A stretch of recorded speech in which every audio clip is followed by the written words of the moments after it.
Have you ever looked at the calendar and thought, I really believed that I would be further along by now? Maybe you thought you would have lost more weight by this point in the year. Maybe you thought your blood sugar would be better controlled. Your inflammation might be lower, or your energy would finally come back.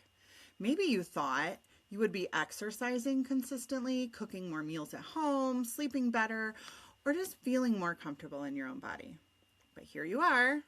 It's July, the year is moving forward, and instead of feeling proud about how far you've come, you keep thinking about everything you haven't accomplished yet. And somewhere in the back of your mind, there may be a quiet voice saying, you're behind. But what if you're not? What if you've been making progress, you've just been measuring the wrong things? Scream it out and say you're worth it, though you feel you're not worth it. Welcome back to the Nourish with Regina podcast, where we're talking about transforming your plate and transforming your life. And I am so glad you're here with me today. If you're new to the podcast, welcome. I'm Regina. I'm a wife, mom of 4 adult children, and a woman who has spent a very large part of her life trying to understand my own body. My body has taught me some hard lessons over the years. There have been seasons when I just could not understand why it wasn't responding to the things I was doing and in the way I thought it should. I've had seasons of autoimmune disease, chronic pain, inflammation, surgeries, changing hormones, and probably more than even that. Monday morning fresh starts, I had more of those than I could possibly count. And I have tried to force my body to change. I've blamed it when it didn't work. And I have compared myself to people whose bodies seem to respond more quickly than mine. I have wondered more times than once why doing all the right things didn't always produce the expected results. So if you're looking for someone who has this entire health journey perfectly figured out, I'm probably not your girl. But if you're looking for someone who is still learning, still growing, still navigating the seasons, and committed to sharing what I learn along the way, I think you are in the exact right place. Somewhere along my own journey, I became a certified nutrition coach and have really developed this passion for food and nourishment for our bodies. Today, I have the privilege of helping other people discover what took me years and years to learn. That healing isn't about perfection. It's about learning how to care for your body that you have been given. And today's conversation is very personal for me because I've had to remind myself of that truth over and over. For several years. I entered 2018 believing that I knew exactly what that year would look like. I had goals, I had plans, I had expectations for my health, my body, and the progress I thought I would make. But my body in that year had other plans. That year, I had to have a hysterectomy.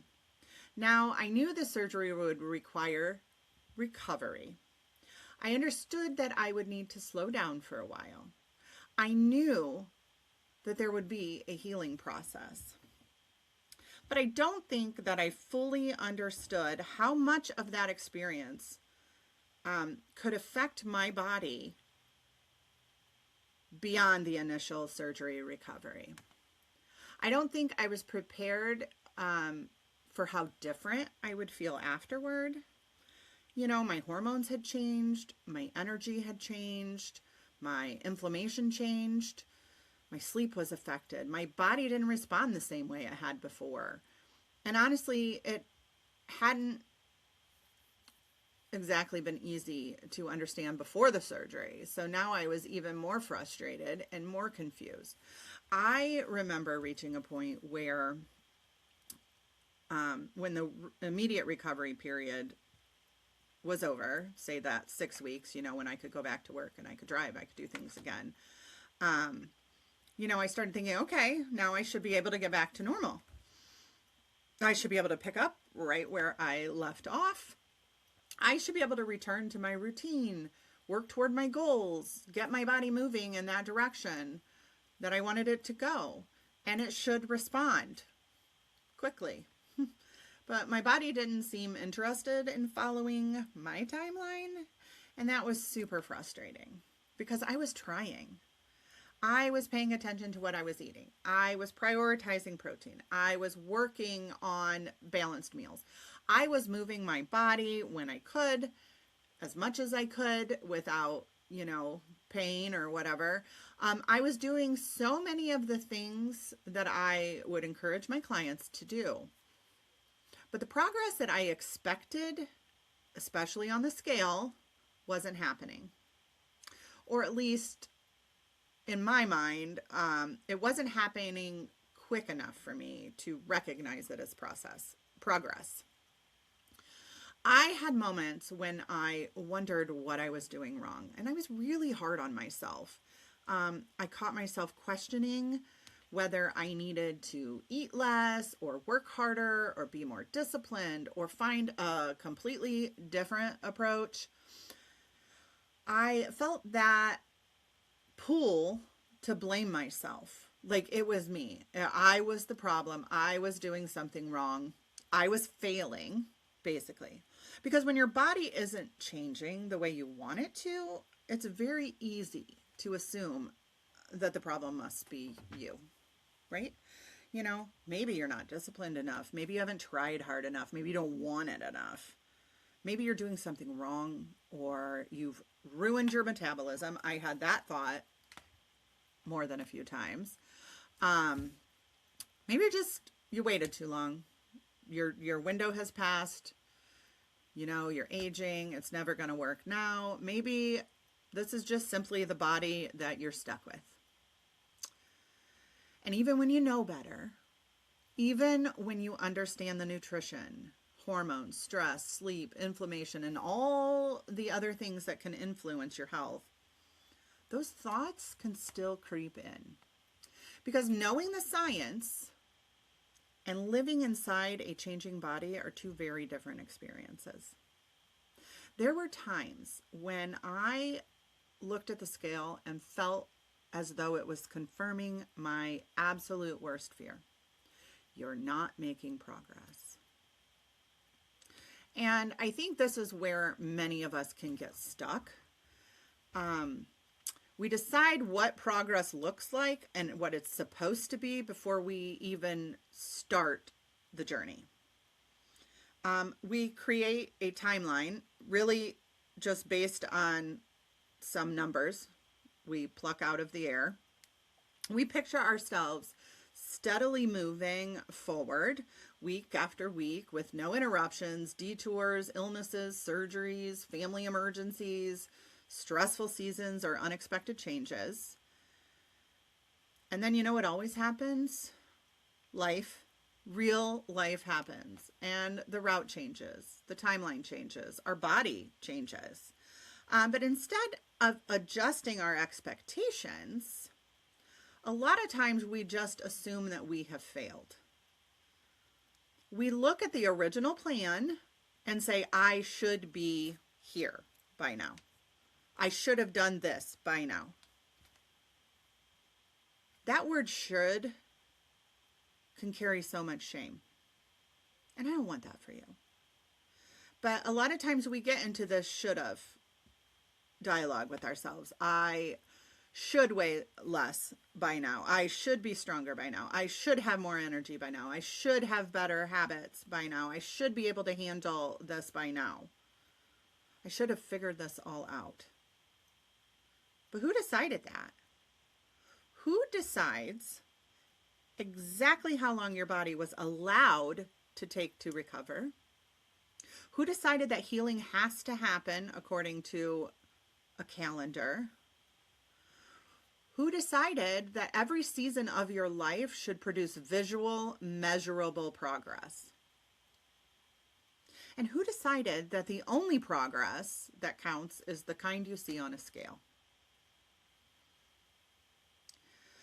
Those are questions I've had to sit with because I was treating my body as though it had failed to follow the plan. Now, where in the mindset I am now, I I can realize that my body wasn't failing me at all. It was doing exactly what it needed to do. It was trying to recover. I had had major surgery, which caused a lot of changes inside my body. My body was adapting to significant hormonal changes.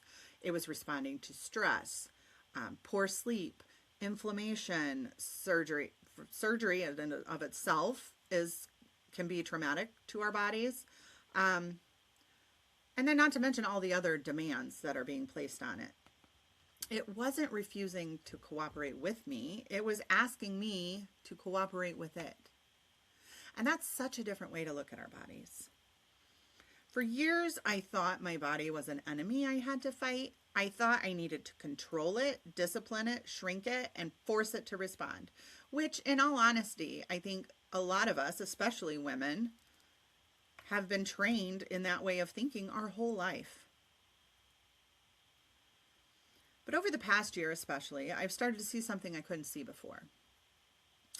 My body's not the enemy. It has been my teammate all along.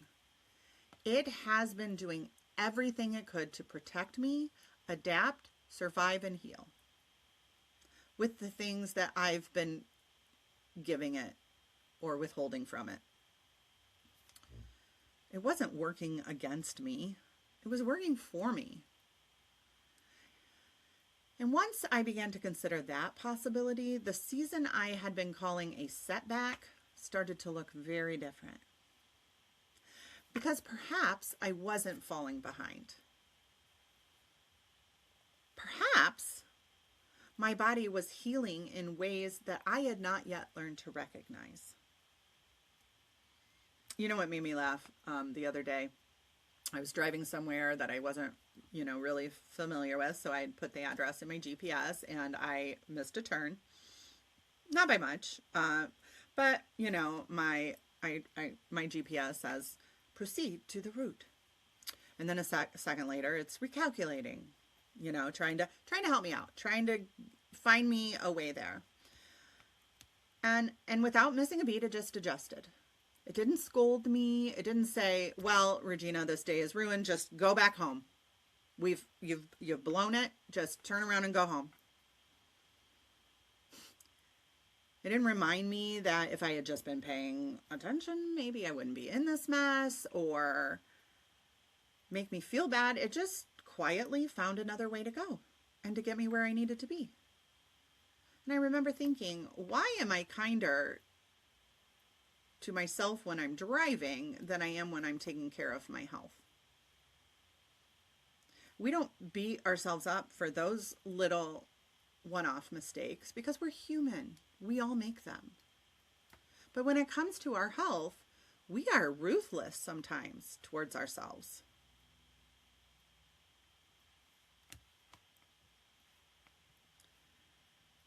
We often think, if I have this surgery, I'll be behind. If my hormones change more, I'll be behind. If life gets stressful, I'm behind. If the scale stops moving, I'm behind. But who decided that? Who decided that part of our life we don't get grace in? Who decided that the healing process was supposed to happen in a straight line? Because I don't know about you, but I can't actually think of any single area of life that happens in a straight line. Just think about your own life for a minute. Has your career followed a perfectly straight path? Has parenting, marriage, your faith? Probably not. Life changes. Life surprises us. Life is hard sometimes. It asks us to adapt. So why do we expect our bodies to be the one thing that never has time to adjust? That question really stays with me because after my hysterectomy, I kept trying to get back to the version of myself that existed before surgery. I kept thinking, when can I get back to normal? But what if there's not a back? What if there's only forward? That thought changed everything for me Because instead of asking, how do I get my old body back? I started asking, how do I take really good care of the body I have today? And those are two completely different questions. You know, I think a lot of us want the body we had when we were 20 or 25. I'm not 20 or 25 anymore. That girl is gone. I have to care for the body that I have today, the hormones I have today, the life that I am so blessed to have today. We can't focus all the time on what we've lost. I want us to shift our focus to what we have been entrusted with. And I really think that's what bodily stewardship is. It's not trying to force our bodies to become what they used to be, not punishing them for changing, not comparing them to someone else's. I remind myself a lot that comparison is a thief of joy.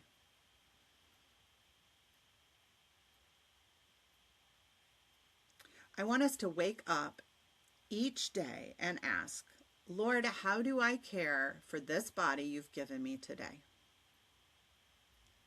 Some days the answer is movement. Some days it's nourishing food. Some days it's getting to bed an hour earlier. Some days it's drinking more water. And sometimes the most faithful thing we can do is rest. The more I sit with that idea, the more I realize something. For years, I had been treating my body like it was an opponent, something to fight, to conquer, to overcome, to reign over. Something that needed to be controlled. But what if that is never what God intended? What if my body wasn't fighting against me? What if it had been doing everything it could to protect me, to adapt, to recover, to heal? And it was simply waiting for me to become its partner instead of its critic. That is the way I want you to start looking at health. And honestly, that one shift in perspective really prepared me for one of the biggest lessons I learned this year, because once I stopped obsessing over about what wasn't changing, I finally was able to start noticing everything that was. Now, it wasn't all at once. There wasn't one big moment where everything suddenly clicked. But it was more like a series of little moments over the past several months that I started noticing things that honestly didn't show up on the scale. Recently, I had been feeling absolutely exhausted, like needing a 3-hour nap every afternoon just to make it to bedtime. I couldn't figure out why. I knew my body was trying to tell me something. So I had to really dig in and listen to try and figure out what was going on with me, because I knew this wasn't normal, right? So one afternoon, as I was settling in on the couch to take a nap so I could make it the rest of the day, I had a thought that I needed to check my blood pressure. And sure enough, it was super low. So no wonder I had been tired all the time, or, you know, that exhausted feeling. I had been on blood pressure medicine for, I don't even know, like 10 or more years, probably. Probably closer to 15, if I had to guess. So this was not a normal occurrence for me. I've never had problems with my blood pressure running super low. So I messaged my doctor, and we decided to forego the medication for a few weeks, and then I went in for a recheck. And I monitored my numbers in the meantime under doctor supervision. And I'm super happy to report now that I have been taken off all of my blood pressure medicines. So that might not sound like a big deal to everyone listening, but it was huge for me. I was so excited. Like, I had been given an incredible gift in that moment. And I believe we have a lot of moments like this where our body shows us that it's healing and changing, but we fail to see it and celebrate it because the number on the scale preoccupies so much of our thoughts And we have been told for years that that number is a reflection of our health and our worth. It makes me so sad. Several years ago, I could have completely overlooked something that represented a significant improvement in my health, like the blood pressure thing, because I was so focused on one number. But I started noticing other things, that I wasn't constantly thinking about food or counting the calories or obsessing over what I could and could not eat. I had more peace around eating than I had had in years. My energy was improving. I was sleeping better. I wasn't chasing every new diet that I saw on social media. I wasn't starting over every Monday. I was being nicer to myself. I wasn't carrying the weight of the shame I had had years and years ago. And somewhere in the middle of all of those little moments, I realized something.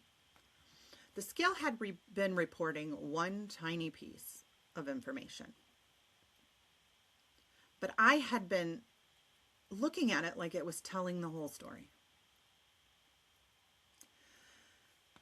I was asking it to do a job that it was never created to do. The scale can tell me what gravity says. It cannot tell me if my inflammation is improving. It cannot tell me if my blood pressure is healthier. It cannot tell me if my blood sugar is more stable. It can't tell me if I'm sleeping through the night. It can't tell me my relationship with food is healthier. It can't tell me that I have more peace or joy. It can't tell me that I'm becoming a healthier person. It was reporting. It just wasn't reporting everything. And that somehow I had allowed one tiny piece of information to become the loudest voice in my health journey. So that's when I started asking myself different questions. Instead of asking, how much weight have I lost? I started asking, how am I healing? That one question can change everything, because suddenly we begin to see victories that we completely ignore when we're just focused on the number on the scale. These are not weight loss victories. I call these healing victories. And here's how I've started defining them. Healing victories, a healing victory is any evidence that your body, your mind, or your spirit is becoming healthier. Sometimes it's lower blood pressure. Sometimes it's a lower A1C. Sometimes it's less joint pain, or you were able to hike longer than you ever have before. Sometimes it's choosing a balanced meal without guilt. Sometimes it's waking up with more energy or not feeling that afternoon slump. Sometimes it's saying no to diet culture for the very first time. Sometimes it's trusting your body a little more than you did the day before. Sometimes it's simply feeling like yourself again. Can I tell you something that surprised me? Over these last 8 months, I've actually felt happier, more peaceful, healthier than I have in a very long time. Now, has the scale moved exactly the way I wanted it to? Not even close. But if you asked me today whether I would trade this peace, this freedom, this healthier relationship with food for a lower number on the scale, I honestly don't think I would. Because those things matter. In fact, I think sometimes they can matter even more. For years, I thought the goal was to be skinny and lose the weight. Now, I believe the goal is to heal and to nourish my body. And when healing and nourishing become the goal, weight is not only the only victory we can celebrate. I don't think I fully understood what healing looked like until a few years ago, because for so long I had this picture in my mind of what success was supposed to look like. The scale would go down, my clothes would fit differently, someone would say, "Wow, you look amazing." And I thought, that's when I know I'm getting healthier. But can I be honest with you? That isn't what happened. Even this past year has looked very different than I imagined it. The scale hasn't always told the story I wanted it to tell. There have been days that were discouraging, days I questioned myself, days I wondered if all of this effort was even making a difference. And yet, when I look back over the last several months, I don't feel discouraged. I actually feel grateful. Because I see someone now that I couldn't see several years ago. I was so busy watching for one kind of progress that I almost missed all the others. And that makes me wonder, how many of us are doing the exact same thing?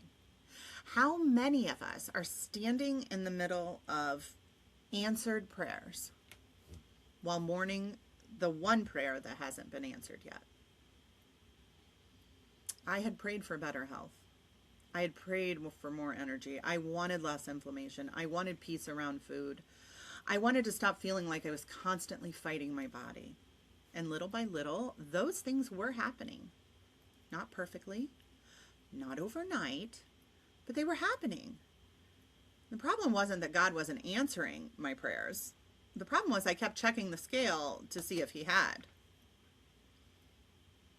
That thought stopped me in my tracks. Because the scale isn't capable of measuring peace or hope or wisdom or freedom.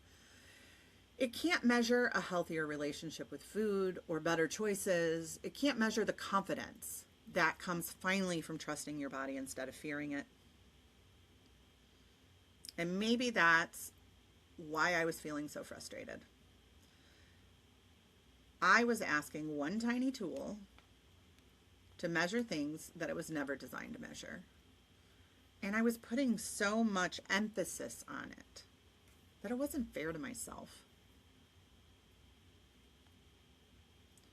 You know, my story that absolutely breaks my heart, and it breaks my heart when I see it in others too. When you blame your body, I thought my body was the problem. I don't even know what the problem exactly was, but it was my own fault, you know. And honestly, that's how I treated it. When the scale didn't move, I blamed my body. When I was exhausted, I got frustrated with my body. When I was in pain, I was angry at my body. When my hormones changed, I felt like my body had betrayed me. I felt like I was constantly fighting against myself, trying to make my body cooperate, trying to make it behave, trying to force it to become something it simply wasn't ready to become. And the sad part is, I never stopped to ask what my body might have been trying to tell me. I was so busy trying to make it smaller that I wasn't listening to it. But then something began to change. Not overnight, not because I suddenly figured everything out, but little by little, I started looking at my body differently. So instead of asking, why are you making this so hard? I found myself asking, what have you been trying to do for me? And I began to realize my body wasn't failing me. It was protecting me. When inflammation showed up, it wasn't because my body hated me. It was because it was responding to something. When I needed more rest after surgery, my body wasn't being lazy. It was healing. When my hormones shifted, my body wasn't broken. It was adapting. When I felt exhausted, maybe my body wasn't trying to hold me back. Maybe it was asking me to slow down enough to recover.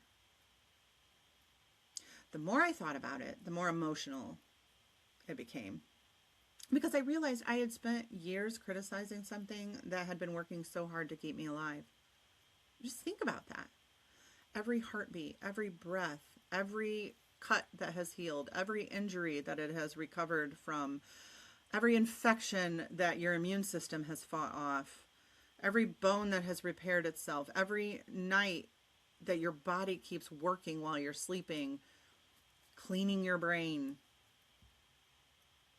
It has been showing up for you every single day, whether you notice it or not. And how often do we thank our bodies for that? I don't think I thanked mine very often. Instead, I criticized it. I compared it. I punished it. I spoke to my bodies in ways I would never speak to someone I love. Have you done that too? Have you ever stood in front of the mirror and said things to yourself that you would never dream of saying to your daughter or your friend or your husband or wife or someone sitting across the table from you having coffee? I know I have. And when I think about that now, it makes me kind of sad. Not because I was trying to be healthier. There's nothing wrong with wanting better health. In fact, I think as good stewards of our body, we should strive for that. But it's because somewhere along the way, I confused caring for my body with constantly criticizing it. And those are not the same thing, not even close. You know what's amazing? Our bodies don't stop trying to take care of us just because we've stopped appreciating them. Mine didn't.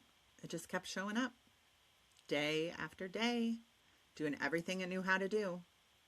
Protecting me, adjusting, recovering, healing, even while I was frustrated that it wasn't doing the one thing I wanted it to do. Maybe our body is not the enemy. Not maybe. It's not. Our body is not the enemy. It's your teammate. It doesn't want to work against you. It works for you every single day in ways you don't even ever think about. And I hope that realization changes something else for you too. For me, it changed the way I read one particular passage of scripture. Now, if you've listened to this podcast for a while, you know that my faith is a big part of who I am. I love it, and I love God, and it's woven into every part of my life, including the way I think about health. And there's a passage that I've read many, many times through the years. It's Psalm 139. And I'm guessing you've heard it, at least in part before. But it says, I praise you because I am fearfully and wonderfully made. I've read those words, I don't know, hundreds of times. But this year, I don't think I truly understood them until I looked at my own body with different eyes.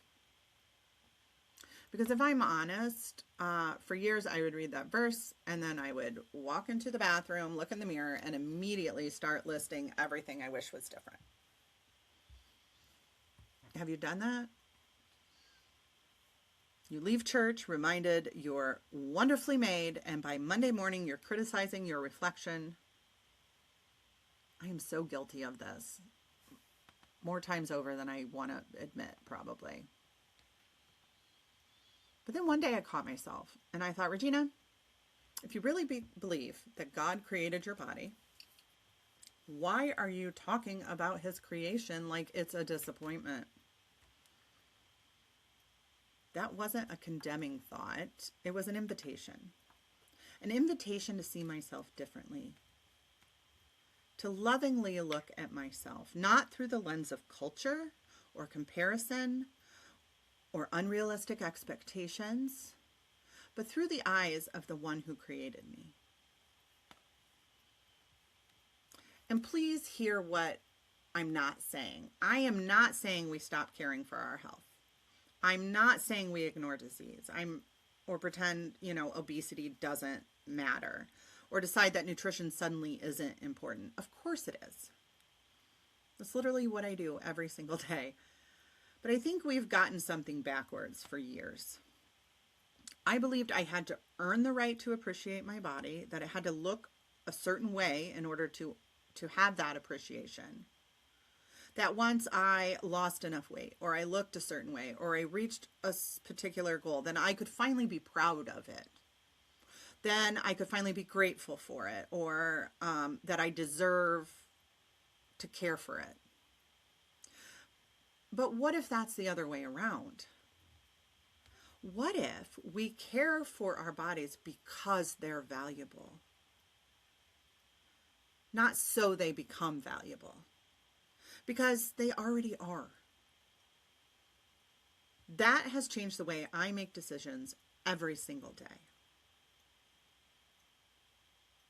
When I sit down to eat, I'm not asking how little can I eat. I'm asking how can I nourish my body well today?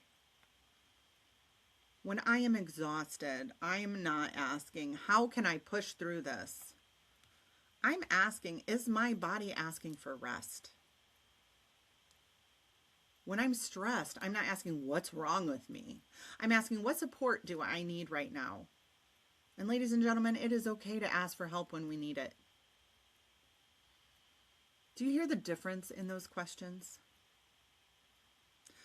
One way of thinking comes from criticism. The other comes from compassion. And compassion doesn't make us complacent. In fact, I think it makes us better stewards. Because people naturally take care of things better when they value them. I don't water my flowers because they've earned it. I water them because I want them to flourish and to grow and to bloom beautifully. I don't feed my dog because she somehow proved she's worthy of being fed. I feed her because I love her. So why have I spent so many years believing that my own body had to earn kindness and care? Maybe that's what God's been trying to teach us all along. Not to lower standards, not to stop pursuing better health, but to pursue health from a place of gratitude instead of frustration, from stewardship instead of punishment, from love instead of shame. And friends, those two paths may look similar from the outside, but they may even include many of the same healthy habits, but they feel completely different on the inside. One will leave you exhausted, frustrated, emotional, tired, defeated. The other leaves you free. So if you're listening on this and thinking, okay, Regina, I love this perspective. I want to stop fighting my body. I want to care for it better, but tomorrow morning I still have to wake up and decide what to eat. I get it. That's exactly where my coaching comes in, because healing doesn't happen because we have one emotional moment, right? You're not going to listen to this today and then everything is going to change in your life. We do have to put in the work. I just want you to think about viewing it through a different lens. Healing will happen when we take a new perspective and begin making new choices. Not perfect choices, nourishing choices. And that's what recalibration is. When I started writing this episode, it was the original title, I think, was Mid-Year Reset. And the more I wrote and the more I thought about it, like reset wasn't the right word. So I came up with recalibration, because we're not starting over. You're never not everything you've already learned up to this point, right? You take your experiences and your education and everything with you. So we're never starting from zero. We're just recalibrating. Maybe life's gotten hectic and in the way, and you don't need to start over. You know what works for you. You know that eating healthy is important. You know that movement is important. Maybe it's taken a back burner and you just need to recalibrate a little bit. Recalibration is simply returning to healthy habits that have helped your body function the way it was designed to. When I work with clients, we don't begin with complicated meal plans or cutting out 20 different foods. We start with basics, because basics work. So let's start with breakfast. You've heard me say over and over again on this podcast, protein is one of the best gifts you can give your body first thing in the morning. Now, that's not because protein is trendy right now. You hear it everywhere. Because after a night of fasting, your body needs nourishment. And protein helps stabilize your blood sugar, it supports healthy muscles, it keeps you feeling satisfied longer, and gives your brain the fuel it needs to think clearly. When we start our day with enough protein, we're much less likely to spend the rest of the day chasing energy through sugar, caffeine, and endless snacking. So one of my favorite recalibration breakfasts is a bowl of plain Greek yogurt topped with fresh berries, chia seeds, like maybe 2 tablespoons, chopped walnuts or almonds, and a sprinkle of cinnamon and maybe a drizzle of honey. It's simple, it's balanced, you've got high quality protein, healthy fats, fiber, antioxidants, and some natural sweetness all in one bowl. And it literally takes minutes to throw together. You can do it the night before, or you can do it real quick in the morning. Another one of my favorite breakfasts, and see that none of these are overly complicated. They're very simple. I think a lot of times we can overcomplicate healthy eating, and it doesn't need to be. So one of my other favorite breakfasts looks like 2 or 3 eggs with some sauteed spinach or whatever leftover vegetables I might have from the night before. I mean, I've eaten broccoli for breakfast. I've eaten cauliflower for breakfast.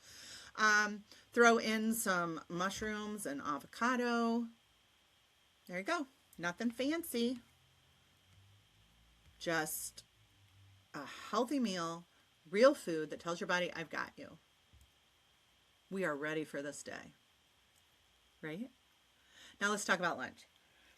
I think lunch is where a lot of people unintentionally get off track, just because you're busy. You have a meeting that runs long, the kids need something, you're running errands, you lose track of time. Before you know it, it's 2 o'clock and you've had a coffee, hopefully a good breakfast, but probably maybe a handful of crackers or some chips, a soda. And then by mid-afternoon, you're exhausted, your blood sugar crashes, and suddenly you're craving every sweet thing in sight.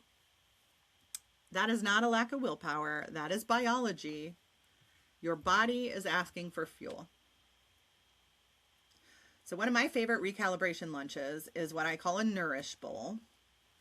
And really you can be creative with these. So start with a lean protein. So like grilled chicken, lean ground turkey, salmon, even leftover steak, if you have some from the night before or whatever. Add a lot of colorful vegetables, handful of greens or some diced peppers and cucumbers and tomatoes. And then include a healthy fat like avocado or pumpkin seeds. You can finish it with a simple vinaigrette, some oil and balsamic vinegar if you want. That's it. Super easy. Maybe it's your leftover grilled salmon from the night before, just over some mixed greens, or a turkey lettuce wraps with fresh fruit on the side. Like I know we had turkey tacos last night and I have taco meat left over. That would make great turkey lettuce wraps, right? Like work with what you have. Every meal doesn't have to be a new cooking session. You know what I mean? Like keep it simple, because if you overcomplicate it, you're not going to be able to stick with it. We don't want to overwhelm a system that's already dealing with so much on a day-to-day basis. We're just looking for simple, balanced, delicious meals that leave you feeling energized instead of sluggish. Meals that keep you going, that you don't have to think a lot about, right? So do you notice something about each meal that I described? None of them are punishment. None of them are trying to see how little you can eat. None of them are asking you to measure every ounce that you're putting in them, right? None of them are saying, how can I lose 10 pounds as fast as possible? They're asking a much better question. They are asking, how can I nourish the body God entrusted me today? That is recalibration. And I want you to remember, food is one part of the picture. Maybe your recalibration this week has nothing to do with breakfast. Maybe you are spot on with your breakfast every morning. Protein, centered, nourishing, energizing breakfast. You got that down pat, right?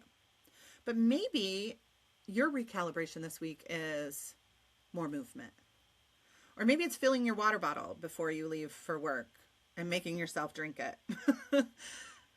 Maybe it's finally setting an alarm that reminds you it's time to start winding down for bed so you get good sleep. Maybe it's stepping outside for 5 minutes to take a deep breath and just let your nervous system settle after a stressful day. Taking that time for yourself.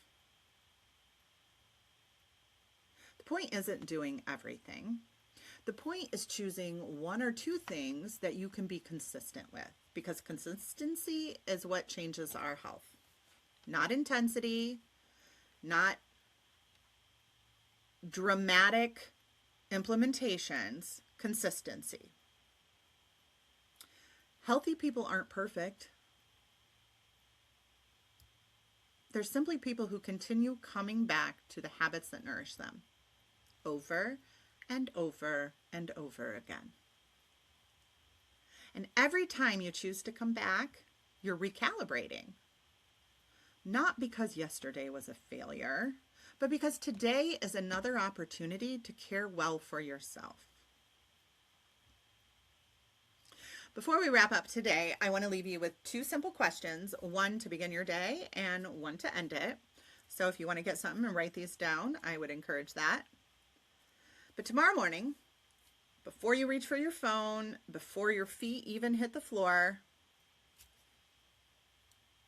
thank God, and then ask yourself, how can I nourish my body well today?